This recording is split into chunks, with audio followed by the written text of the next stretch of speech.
70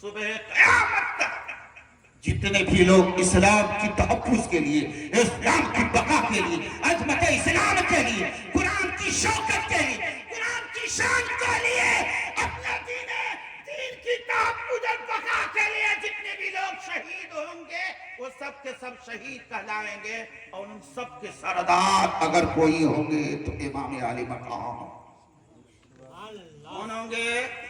امام عالی مقام ہوں گے۔ اور میں آپ کو بتلاؤں، یہ امیر یزید کے بارے میں فاسق تھا، شرابی تھا، بیعت طلب کی، ان سے 4 مکہ المکرمہ مدینہ المنورہ میں 5 حضرات تمام مومنین کے درمیان سب سے جانے مانے عظیم حیثیت کے مالک، عظیم مرتبہ کے مالک وہ کہلاتے تھے۔ یزید کو خوف تھا یہ 5 لوگ اگر میری خلافت کو مان گئے، میری حکومت کو مان گئے تو سب کے سب مان گئے۔ ان میں سے حضرت عبداللہ ابن عباس، حضرت عبداللہ ابن عمر، 2 حضرت عبداللہ ابن مسعود، حضرت عبداللہ ابن جبیر، اور 5ویں حضرت امام علی مقام امام حسین ابن علی رضی اللہ تعالی عنہ۔ یہ 5 لوگ اگر میری خلافت کو مان گئے تو سب لوگ مان گئے۔ امام علی مقام نے کیوں نہیں ان کے ہاتھ پہ ہاتھ دیا؟ کیوں نہیں ان کی حکومت کو مانا؟ کیوں نہیں ان کی حکومت کو تسلیم آپ نے کیوں نہیں کر لی؟ بلکہ ان کی حکومت کو تسلیم کر لیتے ہم اور آپ کی طرح اگر لوگ ہوتے۔ صرف یہی نہ، وہ شرابی تھا، شراب کھلے عام پیتا تھا، زانی تھا، کھلے عام زنا کرتا تھا، وہ فاسق و فاجر تھا، اسلام کے قانون کو مٹا رہا تھا، عظمت اسلام کو کا سراج بکھیر رہا تھا، اسلام کو مٹانا چاہ رہا تھا، اور اپنے انداز میں دین اسلام کو ڈھالنا چاہ رہا تھا۔ اس لیے امام پاک نے ان کی بیعت نہ کی۔ اے مسلمانوں، ہم حسینی کہلاتے ہیں، حسین کے ماننے والے کو حسینی کہتے ہیں، ہم اور آپ حسینی کہلاتے ہیں۔ امام پاک نے جو نہیں بیعت کی، ایک شرابی کی۔ ہم تاجیہ بناتے ہیں، ہم اس میں کہیں کہیں تاجیہ بناتے ہیں، کھیلتے ہیں، بہت سارے کھیلنے والے ہمارے نوجوان ہوتے ہیں جو شراب پی کر کے جاتے ہیں۔ یہی حسینی کردار ہے۔ کیا حسین پاک نے اسی کی ہمیں دعوت دی ہے؟ نہیں، بلکہ پیغمبر اعظم نیر اعظم مصطفیٰ کریم نے فرمایا من شرب الخمر فی الدنیا اتشتہ یوم القیامت عطشا شدیدا۔ آقا نے فرمایا جو دنیا میں شراب پیے گا، کل قیامت کے دن میں اس سے سخت پیاسا کر دوں گا۔ ایک اور حدیث میں آقا نے فرمایا جو انسان دنیا میں شراب پیے گا، کل قیامت کے دن ربی کائنات شراب طہور سے نہیں عطا فرمائے گا، شراب طہور سے اسے حصہ نہ دیا جائے گا، شراب طہور سے اسے نہیں پلایا جائے گا۔ ایسا شراب طہور جنت میں ایک جنتی انسان کو دیا جائے گا کہ جب وہ پی لے گے تو پیاس کبھی لگے گی نہیں، ہمیشہ کے لیے پیاس ختم ہو جائے گی۔ ایسے شراب طہور جنتی کو دیا جائے گا۔ مسلمانوں، ہم حسین کے ماننے والے ہیں، ہم شراب پیتے ہیں، شراب کی لعنت جس کے بارے میں رب نے بھی قرآن میں فرمایا ان الخمر والمیسر والازلام رجس من عمل الشیطان۔